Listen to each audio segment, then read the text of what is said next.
ప్రభునందు ప్రియులైన మీ అందరికీ కూడా ప్రభు అయిన యేసు నామంలో శుభాభివందనాలు. అందరికి వందనాలండి. దేవుని మహాకృపలో మరి రోజు మంచి వర్షంగా ఉంది. వర్షాకాలం వర్షం వస్తుంది, ఎండాకాలం ఎండ కాస్తుంది, చలికాలం చలి వేస్తుంది. కాలానుగుణంగా అన్నీ వస్తూ ఉంటాయి. వాటిని ఆధారం చేసుకొని దేవునికి మనం దూరం చేయడం ఎంత మాత్రం మంచిది కాదు ప్రియులారా. ఈ లోక సంబంధమైన మన యజమానుడు ఆయన దగ్గరికి పనికి వెళ్తేనే మనకు జీతాన్ని ఇస్తాడు, అవునా కాదా?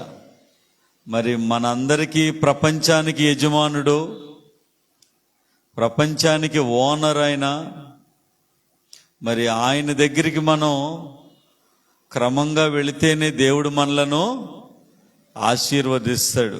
హల్లెలూయా. ఇప్పుడే ఒక అక్క మన బుచ్చిలో మన మందిరానికి వచ్చే ఒక పెద్ద ఆమె, వయసులో పెద్ద ఆమె రెడీ అయ్యి మందిరానికి వస్తా ఉంటే పక్కింటాం అనిందంట. ఇంతలా వాన వస్తే ఎందుకమ్మా నువ్వు పోవడం అనిందంట. ఏముండి నువ్వు కూడా అన్నం తింటావు ఎందుకు ఈరోజు అనిందంట.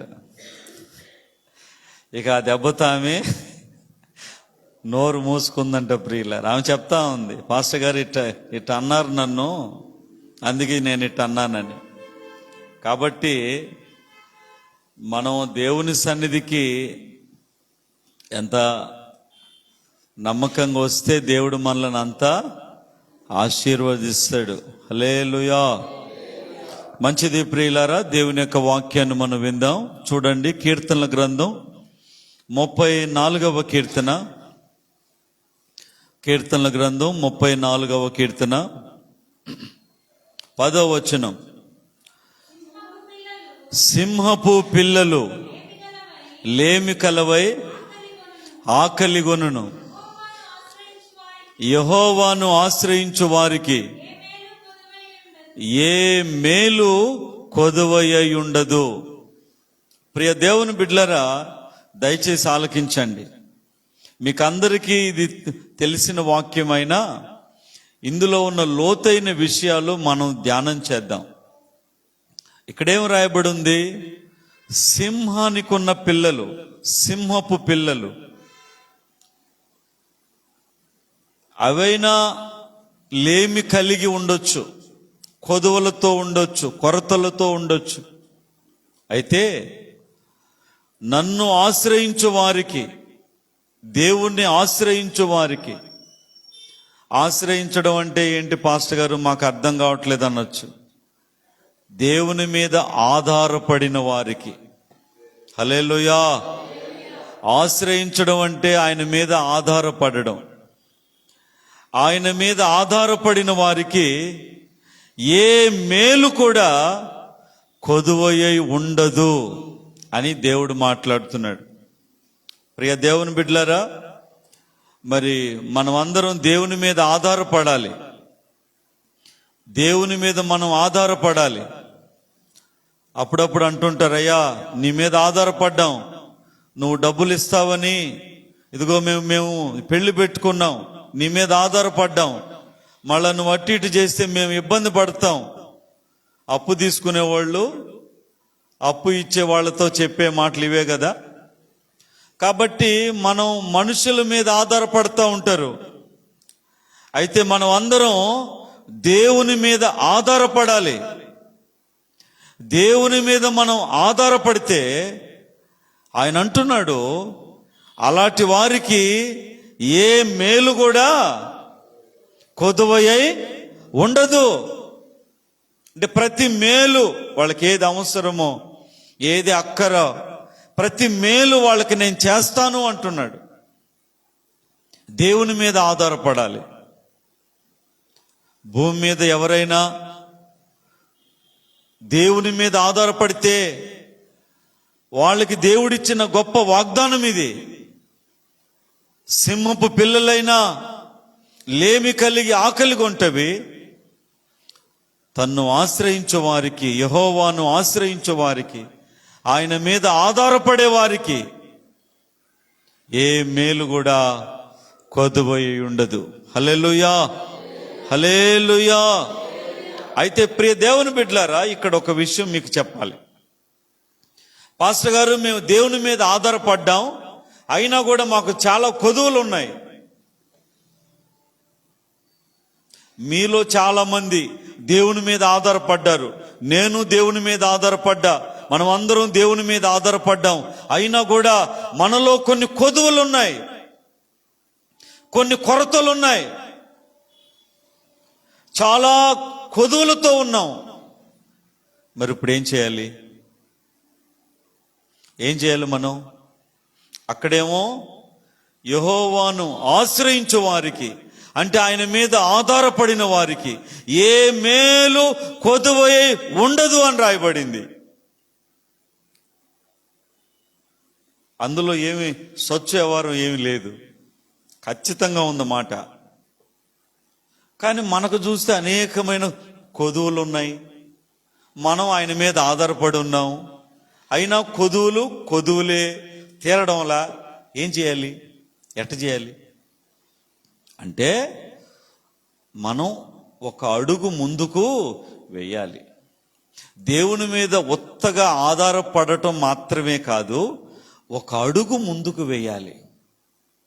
అలా ఒక అడుగు ముందుకు వేస్తే మీ కొరతలన్నీ తీరతాయి. దేవుడి స్తోత్రం. హల్లెలూయా, హల్లెలూయా. ఈరోజు వాక్యం వింటే మీకు అర్థమైపోద్ది.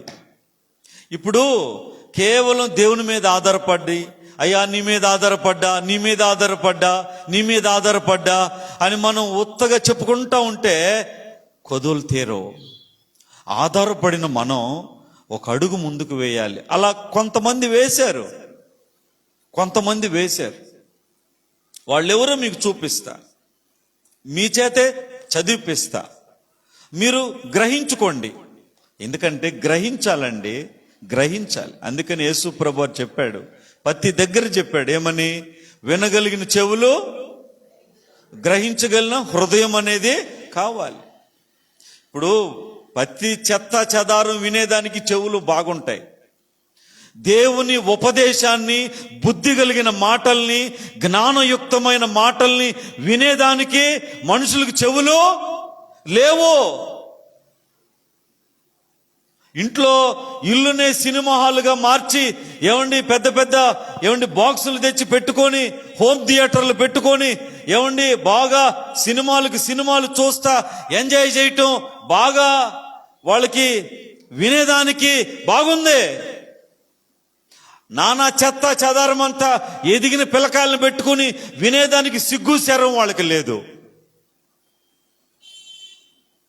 కానీ వాక్యము వినేదానికి మాత్రం చెవులు లేవు ప్రియులారా. చాలా విచారం అండి, చాలా బాధ ప్రియులారా. అందుకే వినగలిగిన చెవులు, గ్రహించగలిగిన హృదయం. గ్రహించాలి, మనిషి అన్నవాడు గ్రహించాలి ప్రియులారా. ఏదో జరిగిపోతుందిలే, పతివాడు అంటాడు, ఎత్తినది మనకు రాసి పెట్టింది. ఈ పనికి మాలిన మాటలయ్యి. రాసి పెట్టింది జరిగితే దేవుడు ఎందుకు? పశ్చాత్తాపడడం ఎందుకు? ప్రభువుకి ప్రార్థన చేయడం ఎందుకు? లాజిక్ అర్థమైందా? నాకు మొర్ర పెట్టుము, నేను నీకు ఏనాయనా అన్నాడా లేదా? 10 సార్లు నాకు మొర్ర పెట్టుమని అన్నాడా లేదా? మరి రాసి పెట్టింది జరిగినప్పుడు ప్రార్థన చేయమని ఎందుకు అడుగుతున్నాడు? అంతే కదన్నా, రాసి పెట్టింది అది జరిగిపోద్ది. అటువంటిప్పుడు ప్రతి ఓడికి జరగద్దు కదా, అటువంటిప్పుడు ప్రార్థన చేయటం ఎందుకు? కాబట్టి ఈ రాసి పెట్టడం, తల మీద రాయడం ఇవన్నీ లేవండి. వాడి క్రియలను బట్టి వాడి బతుకు తెల్లారద్ది. హల్లెలూయా చెప్పండి. హల్లెలూయా. ఆడపిల్ల పద్ధతిగా బతికి పద్ధతిగా ఉంటే పద్ధతిగా ఒక ఇంటికి పోద్ది, పద్ధతిగా కాపురం చేసుకుని పద్ధతిగా ఆమె బతుకు తెల్లారుతుంది. ఆమెంతా పనికి మాలిన వేషాలు వేసి చిన్నప్పుడే పెద్ద వ్యవహారాలు ఆమె చేస్తే ఆమె బతుకు అట్టనే తెల్లారుతుంది. కాబట్టి ప్రియ దేవుని బిడ్డలారా ఆలకించండి. వినగలిగిన చెవులు కావాలి, గ్రహించగలిగిన హృదయం కావాలి. అందుకని ఈరోజు దేవుడు మాట్లాడుతున్నాడు, సింహపు పిల్లలైనా లేమి కలిగి ఆకలి కొంటవి. అడవిలో సింహాలకి ఏం కొదవండి? దేన్నైనా పట్టుకుంటాయి కదా, దేన్నైనా పట్టుకుంటాయి కదండి. పెద్ద పెద్ద ఏనుగులను కూడా పట్టేస్తాయి కదండి. 10 ఏనుగులు ఒక ఏనుగు వెళ్తా ఉంది, 10 సింహాలు వచ్చినాయి అంటే వాటిని 10 సింహాలు ఒక ఏనుగుని ముందు వెనకని పట్టేసుకుంటే అది పడిపోతుంది, ఇక దాన్ని మాంసం తినేస్తాయి. కాబట్టి అలాంటి సింహపు పిల్లలైనా లేమి కలిగి ఆకలి కొంటవి. నా మీద ఆధారపడే వారికి ఏ కొదువా ఉండదు. మరి మనకు అనేకమైన కొదువులు ఉన్నాయి కదా, అనేకమైన కొరతలు ఉన్నాయి కదా. మరి దీనికి కారణం అంటే పరిశుద్ధాత్మ దేవుడు నాకు బయలుపరిచిన సత్యం మీకు చెప్తా. మీరు గ్రహించుకుంటే గ్రహించుకోండి, అర్థం చేసుకునే శక్తి ఉంటే అర్థం చేసుకోండి. ఎందుకంటే నీ కొదువులు తీరాలంటే, నా కొదువులు తీరాలంటే దేవుని మీద ఉత్తగా ఆధారపడితే చాలదు. బైబిల్లో కూడా కొంతమందికి కొదువులు ఉన్నాయి. ఆ కొదువులకి కొన్ని సంవత్సరాలైన వాళ్ళకి తీరలా. వాళ్ళు దేవుని మీద ఆధారపడిన వాళ్ళే, కానీ ఒక అడుగు ఎప్పుడు ముందుకేశారో వాళ్ళ కొదువులన్నీ తీరిపోయినాయి. చూడండి ప్రియులరా, 2వ రాజుల గ్రంథంలో 2వ రాజుల గ్రంథం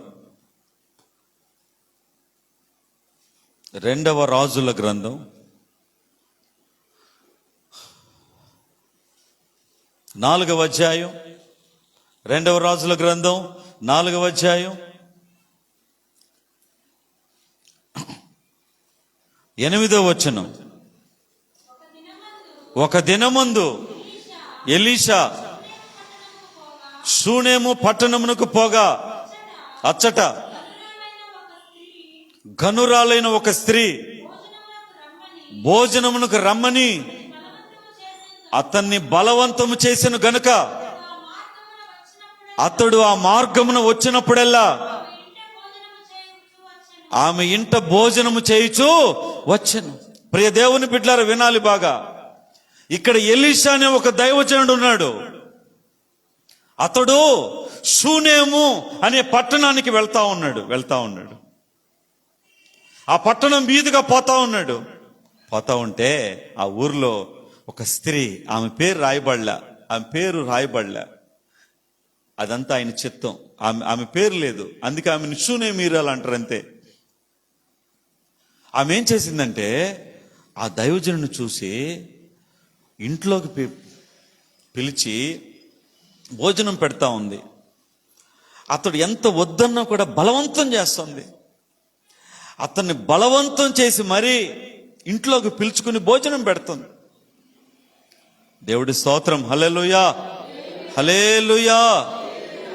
ఆమె చేసిందని మీరు కూడా చేయమాకండి, ఎందుకంటే ఆ రోజులు వేరు, చెప్పండి, ఈ రోజులు వేరు. అవి మోసం లేని రోజులండి, మంచి రోజులే అయ్యే. ఎటువంటి తప్పుడు విధానాలు, చెడు లేని రోజులు ప్రియులారా. ఆమె చేసిందని మీరు కూడా రోడ్డును పోయి తెల్ల సొక్క వేసుకునే ప్రతి పాస్టర్ని లోపలికి పిలిచి రాయ అని చెప్పి అన్నం పెట్ట మాకు ఉన్నాయి కూడా జవిరేస్తాడు అతను. అందుకే ఇక్కడ ఏం రాబడిందంటే, ఆమె ఏం చేసిందంటే ఆ దారిన పోతున్న ఎలీషా అనే ఆ దైవజనుణ్ణి లోపలికి పిలిచి అతన్ని భోజనం చేయమని బలవంతం చేసింది ప్రియులారా. అంటే బలవంతం ఆమె చేసిందంటే అతన్ని రానమ్మా నాకు పనుందమ్మా, నేను పోవాలమ్మా అంటున్నాడు. అయ్యా నువ్వు రాయ్యా రెండయ్యా అని ఈమె బతిమలాడుతుంది. అలా బతిమలాడి ఆ దైవజనుడిని ఇంటికి పిలిచి లోపలికి పిలిచి భోజనం పెడుతుంది. ఆ విధంగా అతను పోయినప్పుడల్లా ఆమె ఇంటికి వచ్చి అతను భోజనం చేస్తున్నాడు. వినాలి బాగా. ఆ తర్వాత ఏందన్నా? ఆ తర్వాత ఏంది? కాగా ఆమె తన పెనిమిటిని చూచి మన యొద్దకు వచ్చుచు పోవుచున్నవాడు భక్తి గల దైవజనుడని. దేవుడి స్తోత్రం, హల్లెలూయా. వినాలి బాగా. మనుషులకి వివేచన ఉండాలా. ఏముండాలమ్మా? చెప్పండి. ఏముండాలా? వివేచన లేనోడికి మోసమేందో తెలీదు, యథార్థత ఏందో తెలియదు, మంచి ఏందో తెలీదు. చెప్పండి. పల్లమేందో తెలీదు, ఎత్తు ఏందో, లోతేందో తెలీదు, ఎత్తేందో తెలియదు. అంటే ఏమి తెలియదు వాడికి. అది ఇది అనుకుంటాడు, ఇది అది అనుకుంటాడు, కింద పడతాడు, మోసపోతాడు. ఈమెం చేసిందో మీకు తెలుసా? అతన్ని చూసి, అతని వాలకం చూసి, అతని మాటలు చూసి, అతని పద్ధతి చూసి, అతని ప్రవర్తన చూసి, ఇతను భక్తి కలిగిన దైవజనుడని నేను గ్రహించానని తన భర్తతో మాట్లాడుతుంది. హల్లెలూయా. ఈరోజు మీరు కూడా ఆ వివేచన ఉండాలి. ఆ వివేచన ఉండాలి. ఎవరు ఏంది, ఎవరి పద్ధతి ఏంది, ఎవరి యొక్క విధానం ఏంది, వీళ్ళ మాటల వరకేనా, చేతల్లో వీళ్ళకి లేదా, అసలు వీళ్ళకాడ యథార్థత ఉందా లేదా అని పరిశీలించి పరిశోధించి ఆ విధంగా మంచి దైవజనుల వెనక నడవడం మన జీవితానికి ఆశీర్వాదం. హల్లెలూయా, హల్లెలూయా. అంతేగాని ప్రతి ఓడి వెనకాల మనం నడిచామనుకో, వాడు మునగుతాడో, చెప్పండి, వాడు మునగుతాడో, వాడు వెనకపోతే మనం కూడా మునిగిపోతాం ప్రియులరా. అందుకే అబ్రాహాముతో లోతున్నంత కాలం లోతు ఏమయ్యాడు? చెప్పండి, ఆశీర్వదించబడ్డాడు. అబ్రాహాము లాంటి దైవజనుణ్ణి, ఏమండి, దేవుని ఏర్పరచని వ్యక్తిని లోతు ఎప్పుడు వదిలేశాడో, లోతు పరిస్థితి ఏమైంది? కొక్కలు చింపినా విస్తరైపోయింది ప్రియులారా. అందుకనే ఈమెం చేసి చూడండి, తన యొక్క భర్తతో మాట్లాడుతుంది ఏమని, అయ్యా మన ఇంటికి వచ్చుచూ పోవచ్చు ఉన్న దైవజనుడు భక్తి గల దైవజనుడని నేను ఎరుగుదును.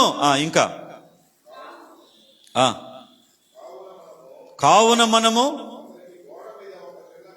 అతనికి గోడ మీద ఒక చిన్న గది కట్టించి అందులో అతని కొరకు మంచము, బల్ల, పీట, దీపస్తంభము ఉంచుదుము. అతడు మన యొద్దకు వచ్చినప్పుడెల్లా అందులో బస చేయవచ్చునని చెప్పాను. దేవుని స్తోత్రం, హల్లెలూయా. ప్రియ దేవుని బిడ్డలారా, బాగా వినాలి. ఈమె ఒక అడుగు ముందుకేసింది. అది నేను చెప్పబోయేది. ఒక అడుగు ముందుకేసింది ఈమెం చేసిందంటే, అతను వీధిలో వెళతా ఉంటే ఏ పరిచయం లేదు, ఏం లేదు, అతన్ని బలవంతం చేసి ఇంట్లోకి పిలుచుకుని భోజనం పెడతా ఉంది. అయ్యా నువ్వు వెళ్ళినప్పుడల్లా ఇంటికి రమ్మంటుంది. అతన్ని బలవంతం ఆమె చేస్తుంది. ఇక ఆమె బలవంతానికి ఆయన తట్టుకోలేక వస్తున్నాడు. వచ్చి భోంచేసి రెస్ట్ తీసుకెళ్తున్నాడు. అయితే ఒకరోజు తన భర్తతో ఆమె మాట్లాడుతుంది ఏమని, అయ్యా మన ఇంటికి వచ్చుచూ పోవచ్చు ఉన్న ఇతను భక్తి కలిగిన దైవజనుడని నేను గ్రహించుకున్నాను.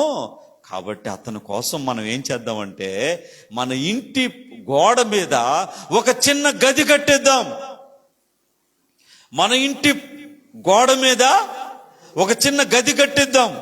ఆయనకు ఒక మంచం వేద్దాం, ఒక పరుపు వేద్దాం, ఒక ఒక ఒక ఒక దీపస్తంభం పెడదాం, ఒక బల్ల పెడదాం అని ఆమె తన భర్తతో మాట్లాడుతుంది. ప్రియులారా, ఎంత సంతోషం మీరు చూడండి. అంటే ఆమె యొక్క ఉద్దేశం ఏంటి? మనం సంసారం చేసే మన మంచాల మీద దైవజనుడు వచ్చి పడుకోవటం ఏంటి? స్తోత్రం చెప్పండి, హల్లెలూయా. మనం తెల్లాలేస్తే సంసారం చేసి కాపురం చేసే మన మంచాల మీద దైవజనుడు వచ్చి పడుకోవటం నాకు నచ్చలేదు. అభిషేకించబడిన దైవజనుడు మన మంచాల మీద పడుకునేదేంటి? మన బండ్లు మన దుప్పట్ల మీద ఆయన పడుకునేదేంటి? మన కంచాల్లో ఆయన తినేదేంటి? అయ్యా ఇది వద్దయ్యా. ఆయన అభిషేకించబడిన దైవజనుడు, ఆయన భక్తి కలిగిన దైవజనుడు. కాబట్టి ఆయన కోసం ఒక గది కట్టించి, ఆయన కోసం ఒక మంచం వేద్దాం, ఆయన కోసం ఒక బల్ల తెచ్చి పెడదాం, ఆయన కోసం ఒక దీపస్తంభం మనం పెడదాం. అయ్యా దేవుడి స్తోత్రం, హల్లెలూయా. ఆ మధ్యన మన సహోదరుడు మీలో కొంతమందికి తెలుసు, కోవూరులో సురేష్ అనే ఒక సహోదరుడు ఉన్నాడు. వాళ్ళ ఇంటికి నేను అప్పుడప్పుడు వెళ్తాను. వాళ్ళు ఏం చేశారు మీకు తెలుసా? నా కోసం ఒక మంచి పింగాణి ప్లేటు, నా కోసం మంచి గ్లాసు, నా కోసం చేయి తుడుచుకోవటానికి నాప్కిన్ను, నా కోసం అవన్నీ కొనిపెట్టి, పాస్టర్ గారు ఈ మీకోసమే, మీరు వచ్చినప్పుడే ఈ మేము వాడతాం, మళ్ళా మీరు వెళ్ళిపోయిన తర్వాత ఈ కడిగి లోపల పెడతాం. అంటే ఎక్కడో ఈ వాక్యాన్ని వాళ్ళు చెప్పండి విన్నారు ప్రియులారా, ఎక్కడో విన్నారు. మనము తిని మనం కడుక్కొని మనం పడుకునే మంచాల మీద దైవజనులు పడుకోబెట్టి, మనం తినే కంచాలు వాళ్ళకి పెట్టి, ఒక ప్రత్యేకత ఉండాలి, ఒక ప్రత్యేకత ఉండాలి. ఎందుకంటే వాళ్ళు దేవుని ఆత్మ చేత అభిషేకించబడి, దేవుని పిలుపు పొందుకొని, దేవుని చేత ఏర్పరచబడిన సేవకులు కాబట్టి ఆ ప్రత్యేకత ఉండాలని ఆమె చూపించిన ప్రత్యేకతని వాళ్ళు చూపిస్తున్నారు. అంటే ఎక్కడో విని ఉంటారు ఆ వాక్యాన్ని. చూడండి ప్రియులారా, ఆలోచించండి. అంటే ఈమె దేవుని కోసం ఒక అడుగు ముందుకేసింది ప్రియులారా, ఒక అడుగు ముందుకేసింది. ఈమె దేవుని మీద ఆధారపడిన స్త్రీ. ఈమె అంటే ఘనురాలైన స్త్రీ అని అంటే మంచి సాక్ష్యం కలిగింది, మంచి ఆ ప్రాంతంలో మంచి ఘనత కలిగింది, మంచి సాక్ష్యం కలిగిన స్త్రీ, భక్తి కలిగిన స్త్రీ. ఆమె అట్టటిట్టటి ఆమె కాదు, కానీ ఆమె ఒక కొదువతో ఉంది. ఆ కొదువు ఎప్పుడు తీర్చబడిందంటే ఇదిగో ఈ విధంగా ఒక అడుగు ముందుకేసింది ప్రియులారా, ఒక అడుగు ముందుకేసింది. ఆ తర్వాత ఏం జరిగిందన్న? ఆ తర్వాత అతడు అక్కడికి ఒకానొక దినమునొచ్చి ఆమె కట్టించిన గదిలోచొచ్చి ఆమె కొత్తగా తీసుకొచ్చిన మంచం మీద పరున్నాడు. పిమ్మట అతడు తన దాసుడైన గెహజీని పిలిచి, ఈ యొక్క షూనేమీరాలిని పిలువమనగా వాడు ఆమెను పిలిచెను. ఆమె వచ్చి ఆయన ముందర నిలవబడినప్పుడు అతడు, ఇంత శ్రద్ధాభక్తులు మా యందు నీవు కనపరిచితివి, నేను నీకు నేనేమి చేయవలను. హల్లెలూయా చెప్పండి ప్రియ దేవుని బిడ్డలారా. ఇదేనండి వాక్యము. మేము ఇప్పుడైనా ఎప్పుడైనా ఎన్ని సంవత్సరాలైనా తర్వాత మా పిల్లలైనా ఇదే ఉపదేశం ప్రియులారా. దేవుని పట్ల నువ్వు ఎంత శ్రద్ధాభక్తులు కనపరిస్తే దేవుడు నీకంత మేలులో చేస్తాడు. ఎంత శ్రద్ధాభక్తులు నా పట్ల నువ్వు కనపరిచావు, నేను నీకేం చేయాలి? దైవజనుడు అడుగుతున్నాడు. దేవుడు కూడా అదే అడిగేది. నువ్వు ఆయన పట్టించుకోకుండా పక్కలమ్మటకు నువ్వు తిరిగితే ఆయన నిన్నెందుకు పట్టించుకుంటాడు? మనం ఎంత అండి, పరిశుద్ధ గ్రంథంలో ఏముంది? అసలు మనుషుడు ఏ పాటి వాడండి? అసలు మనం ఏ పాటి వారమండి? నిన్నటి వారం అని ఉంది. ఏమ్మా మనం అసలు ఎప్పటి వారం అంట? ఈరోజు అదేంటి పాస్టర్ గారు, ఈరోజు ఉన్నాంగా, రాత్రి 12 దాకా ఉండాలిగా. నిన్నటి వారము అంటే నిన్న పూర్తిగా గడుపుకున్నాం కాబట్టి నిన్నటి వారము. ఇది ఇంకా అవ్వలేదు కదండి. అలాంటి స్థితి మనము దేవుని పట్ల శ్రద్ధాభక్తులు నీవు కనపరిస్తే దేవుడు నీకు కూడా నా బిడ్డ నా పట్ల శ్రద్ధాభక్తులకు కనపరుస్తున్నాడు, నేను అతనికి ఏం చేయాలి, అతనికి ఏం మేలు చేయాలి అని దేవుడు కూడా నీ గురించి ఆయన ఆలోచిస్తాడు. ఆమెన్ చెప్పండి. నువ్వు ఆయన పట్టించుకోకుండా నీ ఇష్ట ప్రకారం నువ్వు తిరగతా, నువ్వు పక్కలముంటుంటే నువ్వు ఆయన పట్ల ఏం చేస్తాడు నీకు? ఇదిగో చూడండి, దైవజనుడు అడుగుతున్నాడు, ఏమ్మా నువ్వు ఇంత శ్రద్ధాభక్తులు, ఎన్నో వచనం అన్నది 13, అది 13 వచనం. నువ్వు ఇంత శ్రద్ధాభక్తులు మా యందు కనపరిచితివి, నీకు నేనేం చేయాలి? ఇదే మనసు అండి. దేవుడిది ఇదే మనసు, దైవజనుడిది అదే మనసు. దారిని పోతున్న నాకు బలవంతం చేసి భోజనం పెట్టి పంపిస్తున్న నీవు నా కోసం పైన ఒక గది కట్టి, కొత్తగా మంచము తెచ్చి, పరుపు తెచ్చి, బల్ల తెచ్చి, దీపస్తంభం, నాకు ఇంత నువ్వు చూస్తున్నావు, నా పట్ల ఇంత శ్రద్ధాభక్తులు నీవు కనపరుస్తున్నావు, నేను నీకేం చేయాలి అని దైవజనుడు అడుగుతున్నాడు. ప్రియ దేవుని బిడ్డలారా, అందుకేనండి ఊరికే దేవుని మీద ఆధారపడ్డాం అని చెప్పుకుంటూ పోతే సంవత్సరాలు అయిపోతాయి. దేవుని మీద ఆధారపడి నీవు ఆయన కోసం ఒక అడుగు చెప్పండి ముందుకెయ్యాలి, ఒక అడుగు ముందుకెయ్యాలి ప్రియులారా. అప్పుడేం జరిగిందండి? అప్పుడేం జరిగింది? రాజుతోనైనను సైన్యాధిపతితోనైనను నిన్ను గూర్చి నేను మాట్లాడవల్లని కోరుతున్నావా అని అడుగుమని గెహజీకి ఆజ్ఞ, వాడు ఆ ప్రకారం ఆమెతో నేను. అందుకామె నేను నా స్వజనుల దగ్గర నేను కాపురం ఉన్నాను. ఎలీషా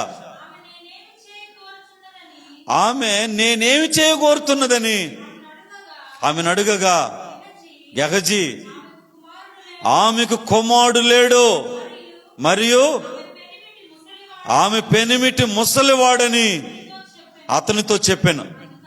అందుకతడు ఆమెను పిలువమనగా వాడు ఆమెను పిలిచెను. ఆమె వచ్చి ద్వారమందు నిలువగా ఎలీషా మరుసటి ఏట ఈ ఋతువున నీ కౌగిట కుమారుడునని ఆమె చాలు. ప్రియ దేవుని బిడ్డలారా, దయచేసి బాగా వినండి. ఈమె ఒక కొదువుతో బాధపడుతుంది. కొన్ని సంవత్సరాల నుంచి ఆ కొదువుతో బాధపడుతుంది ఈమె. ఏంటా కొదువు అంటే? ఈమెకి సంతానం లేదు, ఆ కొదువుతో ఉంది ఈమె. మళ్ళీ ఈమె భక్తి కలిగిన స్త్రీ.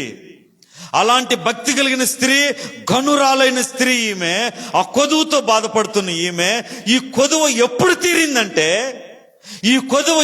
తీరిందంటే ఎప్పుడైతే ఆమె ఒక అడుగు ముందుకు వేసింది. ఇదే ఈరోజు నేను మీకు చెప్పబోయే మాట ప్రియులారా. మీరు కానీ నేను కానీ అనేక కొదువులతో ఉన్నాము. ఎంతసేపు దేవుని మీద ఆధారపడ్డాం. ఇదే కాదు, దేవుని మీద ఆధారపడి నీవు దేవుని కోసం ఒక అడుగు ముందుకు వెయ్యాలి.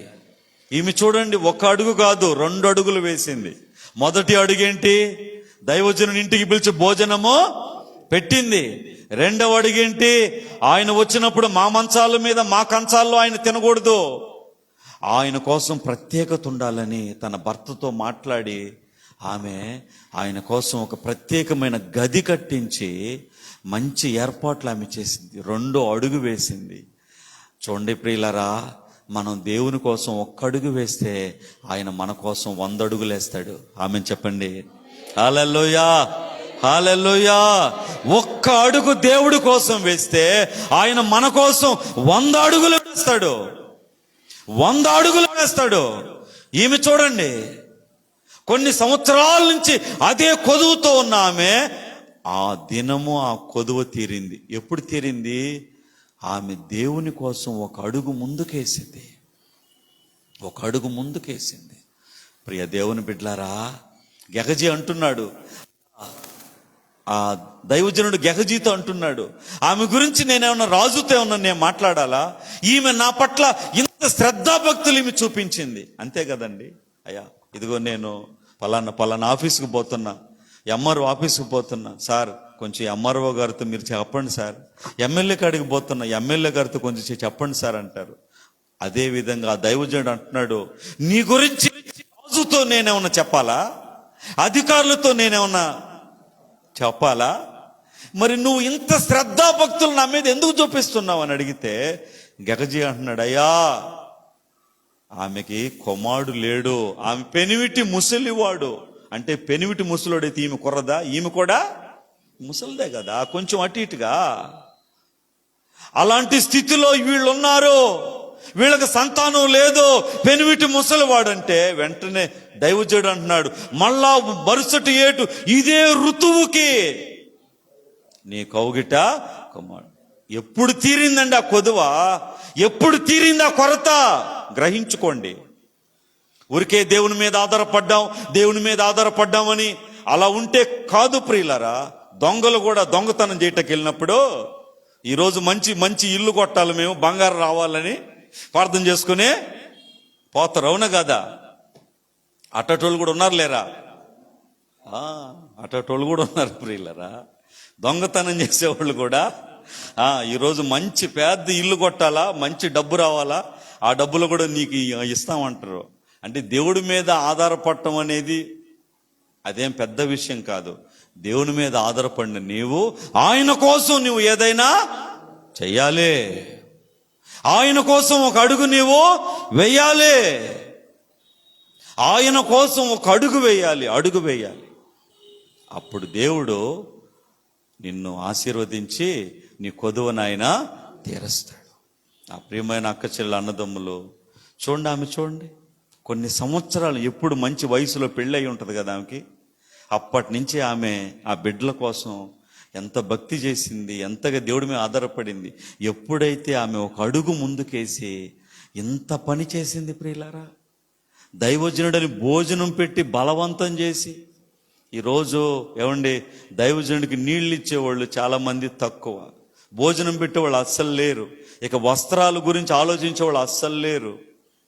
అలాంటిది ఈమె ఎంత చేసింది ప్రియులారా, తన భర్తతో మాట్లాడి మరి పైన గది కట్టించి మంచం వేసి దీపస్తంభం, ఆయన గ్రంథం ఆయన చదువుకోవడానికి దీపస్తంభం, ఆయన ఏదైనా వస్తువులు పెట్టుకోవడానికి బల్ల, ఇవన్నీ ఏర్పాట్లు చేసి ఇంత ఆమె చేసినందుకు దేవుడు ఆమె కొదువని తీర్చాడు.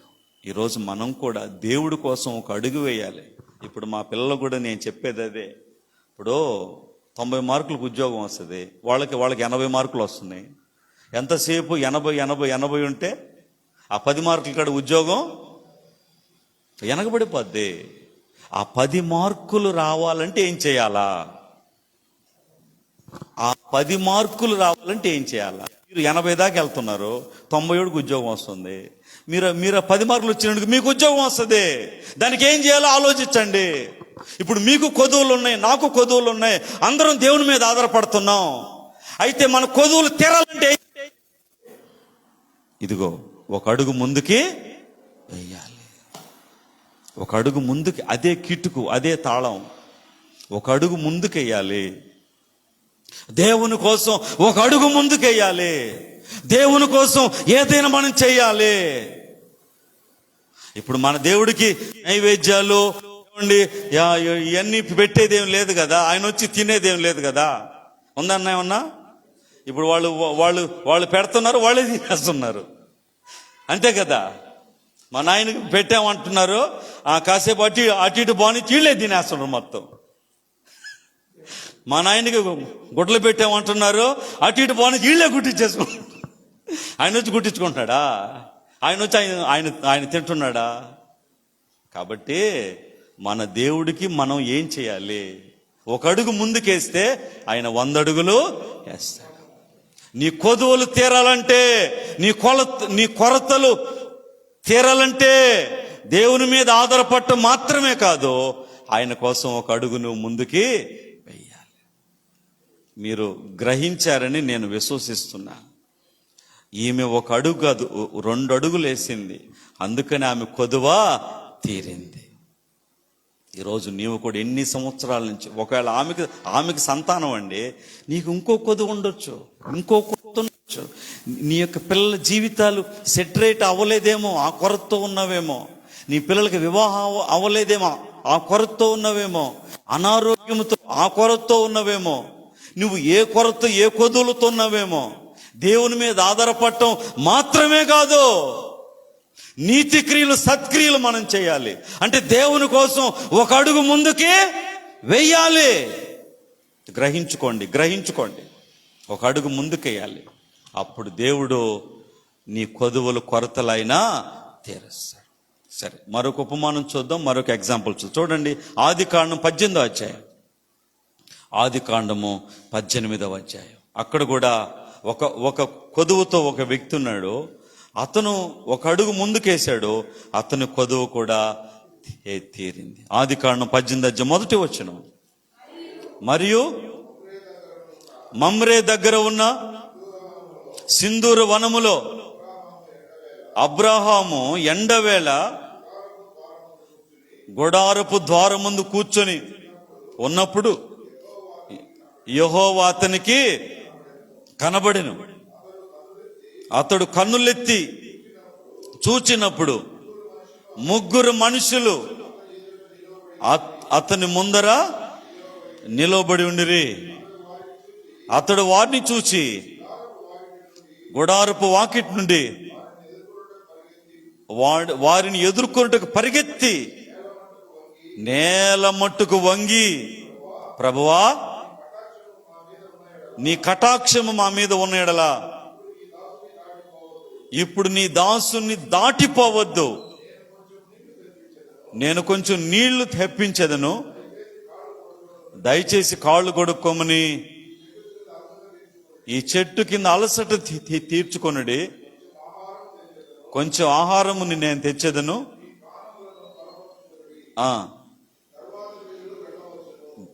దేవుని స్తోత్రం. హల్లెలూయా, హల్లెలూయా. ఇక్కడ కూడా ప్రియులారా, మన యొక్క పితరుడు గొప్పవాడు, the great man Abraham. Great man ప్రియులారా, గొప్ప వ్యక్తి. అతను చాలా గొప్ప వ్యక్తి అబ్రహాము. ఆ అబ్రహాం అనే వ్యక్తి ఒక మధ్యాహ్నం పూట ఎండవేళ ఒక సింధూర వృక్షము కింద కూర్చునున్నాడు. కూర్చున్నప్పుడు యెహోవా అతనికి ప్రత్యక్షమయ్యాడు. అప్పుడు అలా చూసేసరికి అక్కడ 3 మనుషులు ఉన్నారు. ఎంతమంది ఉన్నారమ్మా? 3 మనుషులు ఉన్నారు. అప్పుడు ఇతను ఏం చేశాడంటే, ఆ 3 మనుషుల దగ్గరికి పరిగెత్తుకొని పోయి చూడండి, అక్కడ ఉంది, వాళ్ళని ఎదుర్కొనుటకు పరిగెత్తుకొని పోయి, అయ్యా, మీరు మా ఆతిథ్యం మీరు తీసుకోండి, మంచినీళ్ళు తీసుకోండి, భోజనం ఏర్పాటు చేస్తాను, భోజనం తినండి అని చెప్పి వాళ్ళని బతిలాడుతున్నాడు. అప్పుడు వాళ్ళు అంగీకరించారు. ఆ తర్వాత ఏం జరిగిందన్న? ఆ తర్వాత ఏం జరిగింది?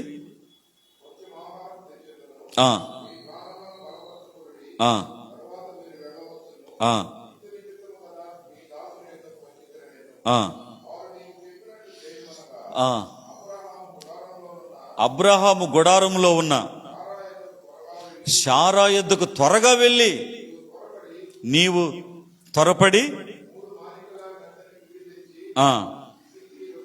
పిసికి రొట్టెలు చేయమని చెప్పాను. మరి అబ్రహాము పశువుల మందకు పరిగెత్తి ఒక మంచి లేత దూడను తెచ్చి ఒక పనివానికి అప్పగించాను.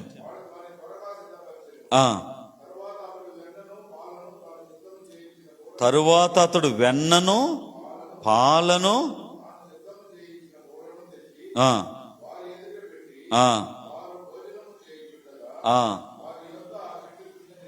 దేవుని స్తోత్రం. హల్లెలూయా. ప్రియ దేవుని బిడ్డలారా, వినండి అమ్మా, ఇదంతా చేయటం ఆయనకు అవసరం అంటారా? ఇదంతా చేయటం ఆయనకు అవసరం అంటారా? అప్పటికే అబ్రహాము చాలా రిచ్ పర్సన్ అండి. అప్పటికే అబ్రాహాము చాలా రిచ్ పర్సన్, ధనవంతుడు ప్రియులరా, గొప్ప ధనవంతుడండి. అప్పటికే ఈ 18వ అధ్యాయం వచ్చేసరికే అబ్రాహాము ధనవంతుడు ప్రియులరా. దాసదాసీలు, గొర్రెలు, మేకలు, గాడిదలు, ఆవులు, ఎద్దులు, మందలు, వాటిని కాసేదానికి కూలీలు, వాళ్ళ కుటుంబాలు, చిన్న సంస్థానం కాదది. అంత గొప్ప వ్యక్తి ఇంత పని చేయడం అవసరం అంటారా? ఆలోచించండి ప్రియులరా. అతను చూడండి, పరిగెత్తడమే అతని పని, పరిగెత్తడమే.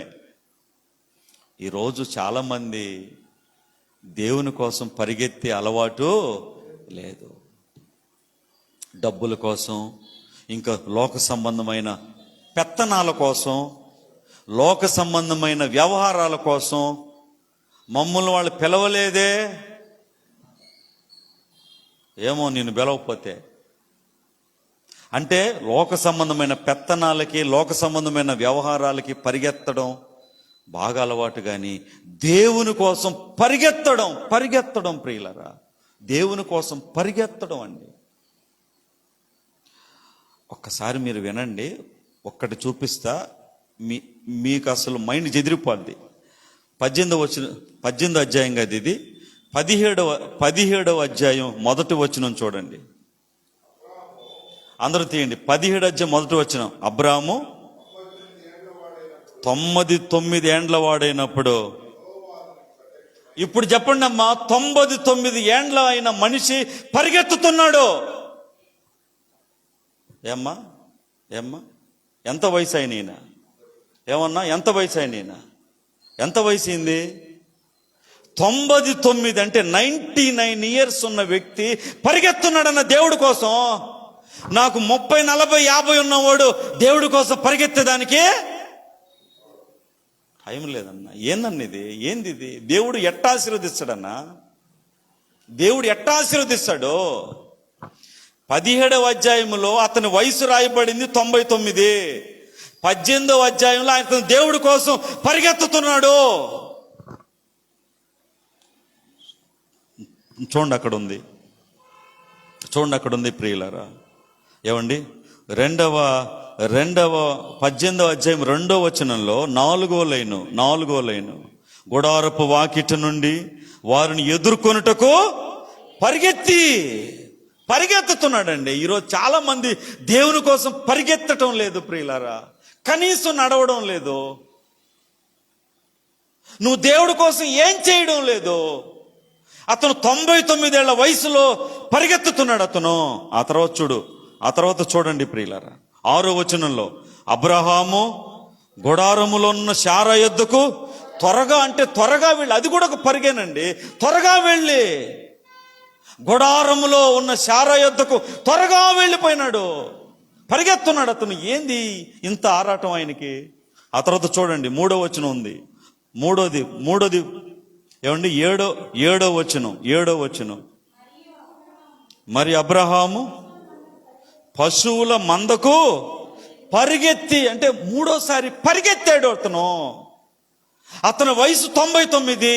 ఈ వాక్యం నేను ధ్యానించినప్పుడు నాకు అసలేం అర్థం కాలేదు. 99 ఏళ్ల వయసులో అతను పరిగెత్తున్నాడు. మరి ఈరోజు నీ వయసు ఎంత? నువ్వు దేవుడి కోసం ఏమన్నా పరిగెత్తే అనుభవాలు మీకున్నాయా? ఒక్కసారి మీరు ఆలోచించండి. ఒక్కసారి పాస్టర్ గారు పని చెప్తాడేమో ఫోన్ ఎత్తమాక. పాస్టర్ గారు చెప్పండి పని చెప్తాడేమో ఫోన్ ఎత్తమాక. మీరు ఫోన్ ఎత్తనంత మాత్రాన పని ఆగద్దా? అలా చెప్పండి, ఆగద్దా? ఆగదు ప్రియులరా. మీకు తెలుసా, చివరికి నేను లేకపోయినా పని ఆగదు ప్రియులరా. అయితే అది ఆయన పని అండి. నువ్వు చేస్తే నీకు ఆశీర్వాదం. ఆమెను చెప్పండి.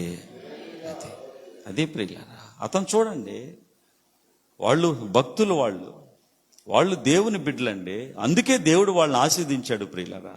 ఊరికే సపట్లు తట్టుకుని స్తోత్రం యేసయ్య వందనాలు, నీ మీద నేను ఆధారపడ్డానంటే అట్టనే ఆధారపడుకో. ఎంతకాలం ఆధారపడతావు? ఆధారపడుకో. ఆధారపడిన నీవు ఆయన కోసం నువ్వేం చేయాలో ఒక అడుగు ముందుకి వేయి, అడుగు ముందుకే. 30 సంవత్సరాలు అబ్రహాము కొదువుతో ఉన్నాడు. 30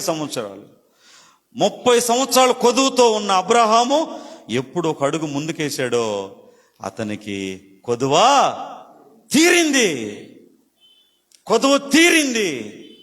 ఆ 3 మనుషుల్ని వాళ్ళని బలవంతం చేసి భోజనానికి పిలిచి వాళ్ళకి ఎప్పుడు మంచి భోజనం పెట్టాలని మంచి మంద దగ్గరికి, పశువుల మంద దగ్గరికి పరిగెత్తాడు. గుడారములను శార యొద్దకు పరిగెత్తాడు, వాళ్ళ దగ్గరికి పరిగెత్తాడు. వెన్న పాలు అన్నీ సిద్ధం చేశాడు. వాళ్ళు తింటుంటే చెట్టు కింద నిలబడి ఉన్నాడు. ఇలాంటి వ్యక్తిని కదా మన దేవుడు ఆశీర్దించేది, ఇలాంటి వ్యక్తిని కదా మన దేవుడు మేలు చేసేది. కాబట్టి ప్రియ దేవుని బిడ్డలారా, చూడండి, శారా అబ్రహాము 30 సంవత్సరాలు వాళ్ళు కొదువుతో ఉన్నారు. ఎప్పుడైతే ఒక అడుగు ముందుకేశారో దేవుని కోసం, వాళ్ళు చాలా అడుగులు వేశారు, కానీ ఈ అడుగు వేసినప్పుడు దేవుడు వాళ్ళకి కొదువ తీరింది. మనం కూడా దేవుని కోసం ఒక అడుగు ముందుకేస్తే మన కొదువనైనా తెరస్తాడు. దేవుని మీద ఆధారపడటం మాత్రమే కాదు, ఆయన కోసం ఒక అడుగు మనం ముందుకే. అర్థమవుతుందా? దేవుని మీద ఆధారపడటం మాత్రమే కాదు, నువ్వు దేవుని కోసం ఒక అడుగు ముందుకే. నేను దేవుని కోసం ఏం చేయాలో ఒక అడుగు ముందుకే, అప్పుడు నీ కోసం 100 అడుగులు వేస్తాడు. ప్రియులారా, ఇప్పుడు చూడండి, షూనేమీరాల గురించి పరిశుద్ధ గ్రంథంలో ఒక పేజీలో ఆమె గురించి రాయబడిందండి. దేవుని దగ్గర జీవ గ్రంథం ఉంది. ఆ జీవ గ్రంథములో నీ గురించి, నా గురించి ఒక కనీసం 4 లైన్లైనా రాయబడాలా? ఆమెన్ చెప్పండి. హల్లెలూయా. నేను ఈ ప్రాంతానికి వచ్చినప్పుడు అప్పుడు కొంచెం బాగా వయసులో ఉన్నాను కదా, బాగా అందంగా చక్కగా ఉన్నాను కదా. అప్పుడు ఇక్కడ ఉండేటువంటి బలిజోళ్ళు అంటే కాపులు, రెడ్లు, వాళ్ళందరూ నన్ను చూసే, ఏం సార్ మీరు ఇంత చక్కగా ఉన్నారు, ఇంత బాగున్నారు, దేవుడి సేవని మీరు తిరుగుతున్నారు, ఏంది మీరు ఏదో మంచిగా చదువుకున్నానంటున్నారు, ఇంత బాగున్నారు, మీరు ఎందుకు దేవుడి సేవని వాళ్ళ ఇళ్ళకి మీరు పోతున్నారేంటి, ఇది బాగలేదు అని నా ముందే అన్నారు. వాళ్ళు అన్న కూడా సచ్చారు. ఈరోజు వాళ్ళు లేరు. పెద్దోళ్ళు అప్పుడు వయసులో పెద్దోళ్ళు. ప్రియ దేవుని బిడ్డలారా, దేవుడి కోసం ఆనాటి నుంచి ఈనాటి దాకా రేపు మన జీవ గ్రంథంలో పలానా ప్రేమకుమార్ అనే వ్యక్తి ఎక్కడో కృష్ణా జిల్లా నుంచి ఇక్కడికి వచ్చాడు, ఆయన పని చేశాడు, నమ్మకంగా ఉన్నాడు, ఇంత పని చేశాడని నా గురించి ఆయన గ్రంథంలో 4 లైన్లు ఉండాలా. ఈరోజు నీ గురించి కూడా మన గురించి 4 లైన్లు ఆ జీవ గ్రంథంలో ఉండాలా. ఆ షూనేమీరాల గురించి చూడండి, జీవ గ్రంథంలో ఉంది ప్రియులారా. జీవ గ్రంథం, అది పరిశుద్ధ గ్రంథంలో షూనేమీరాల గురించి ఉంది. కాబట్టి మనం దేవుని మీద ఆధారపడితే కొదువులు తీరతాయి. ఒక ఆస్పెక్ట్ అయితే ఒక అడుగు ముందుకేయాల. ఒక అడుగు ముందుకేస్తే ఖచ్చితంగా నీ కొదువులు తీరతాయి. ఇప్పుడు షూనేమీరాలు వేసిన అడుగు, అబ్రహాము వేసిన అడుగు, వాళ్ళ కొదువులు తీరినాయి. ఈరోజు నీవు నేను కూడా దేవుని కోసం ఏమైనా చేయాలి ప్రియులారా. ఒక అడుగు ముందుకేయాలి. అయ్యా, నీ మీద ఆధారపడ్డాం, అది ఆ మార్కులు చాలు. ఉద్యోగం రావాలంటే ఆ మార్కులు చాలు. ఇంకా బెటర్ ఎఫర్ట్ మనం చూపించాలి. అంటే అడుగు ముందుకేయాలంటే ఇదిగో వాళ్ళు వేశారు అడుగు. షూనేమీరాలు ఒక ఆడ మనిషి అయ్యుండి ఎంత చేసిందండి. అందుకే ఆమె గురించి పరిశుద్ధ గ్రంథంలో రాయబడింది. ఆమె కొదువు తీరిపోయింది. ఆమేన్, హల్లెలూయా. ఆమె భర్త ముసలివాడు, ఆమె కూడా అటు ఇటు ముసలిదే కదా, కానీ అయినా ఆమె కొదువును తీర్చాడు. అబ్రహాము 30 సంవత్సరాల నుంచి కనిపెట్టిన ఆ కొదువ వాళ్ళకి భోజనం పెట్టినప్పుడు ఆ కొదువు తీరిపోయింది. ఈరోజు మనం కూడా దేవుణ్ణి మనం ప్రేమించాలి, దైవజనుణ్ణి మనం ప్రేమించాలి, మన సంఘాన్ని మనం ప్రేమించాలి. యెరూషలేమా, నిన్ను ప్రేమించేవారు వర్ధిల్లుతారనుంది ప్రియులారా. ఎంత గొప్ప మాట అండి. మనం ఆయన సంఘాన్ని, ఆయన సేవను మనం ప్రేమించాలి ప్రియులారా. మన ఇంట్లో ఒక ఫ్యాన్ చెడిపోతే మనం వెంటనే బాగు చేయించుకుంటాం. మందిరంలో ఫ్యాన్ చెడిపోయినా, ఒక తలుపు ఊడిపోయినా, ఒక నేల ఎక్కడైనా పాడైపోయినా, ఏం జరిగినా నాకెందుకు వద్దు, నేను వెళ్ళానా వచ్చానా అంతవరకే. మంచిది కాదు ప్రియులారా. దేవుని కోసం ఒక అడుగు వేయి. నీ కోసం 100 అడుగులు యేసయ్య వేస్తాడు. నీ కొదువులన్నీ ఆయన తీరుస్తాడు, నీ కొరతలన్నీ ఆయన తీరుస్తాడు, నీ కుటుంబాన్ని ఆయన కడతాడు, నీ బిడ్డల జీవితాలను ఆయన కడతాడు. ప్రభువు నిన్ను ఆశీర్వదిస్తాడు. కాబట్టి మన కొదువులు తీరాలంటే, ఇప్పుడు వాళ్ళ కొదువులు ఎట్ట తీరినాయి? వాళ్ళు దేవుని కోసం ఒక అడుగు ముందుకి వేశారు. మీరు కూడా ఒక అడుగు ముందుకేయండి, దేవుడు మీ కొదువులు తీరుస్తాడు. ఇట్టి మాటల చేత దేవుడు మనల్ని ఆశీర్వదించును గాక. ఆమేన్. కళ్ళు మూసుకోండి, మనం ప్రార్థన చేసుకుందాం. దేవా నీకు స్తోత్రం, ఆశ్చర్యకరుడా నీకు స్తోత్రం, బలవంతుడా నీకు స్తోత్రం, కనికరం గల దేవా నీకు స్తోత్రం. అవును తండ్రి, సింహపు పిల్లలు లేమి కలిగి ఆకలిగా ఉంటాయి, యెహోవాను ఆశ్రయించే వారికి ఏ మేలు కొదువై ఉండదన్నావు. అయితే ఎంతో మంది కొదువులతో ఉన్నారు, కొరతలతో ఉన్నారు. మరి అబ్రహాము కొదువుతో ఉన్నాడు, షూనేమీరాలు కొదువుతో ఉంది. వాళ్ళ కొదువులు ఎలా తీరినాయి అంటే, వాళ్ళు నీ మీద ఆధారపడటమే కాదు, నీ కోసం ఒక అడుగు ముందుకు వేశారు, 2 అడుగులు ముందుకు వేశారు. నీ మీద ఆధారపడటమే కాదు, వాళ్ళు నీ కోసం ఒక అడుగు ముందుకు వేశారు. నీ బిడ్డలు కూడా ఒక అడుగు ముందుకు వేయడానికి, నీ కోసం ఏమైనా చేయడానికి, నీ కోసం బ్రతకడానికి, నీ కోసం ప్రభువా, నీ పరిచర్య కోసం, నీ సంఘం కోసం, నీ కోసం ఏమైనా చేయడానికి నీ బిడ్డలకు మంచి మనస్సాక్షి మీరు దయచేయండి.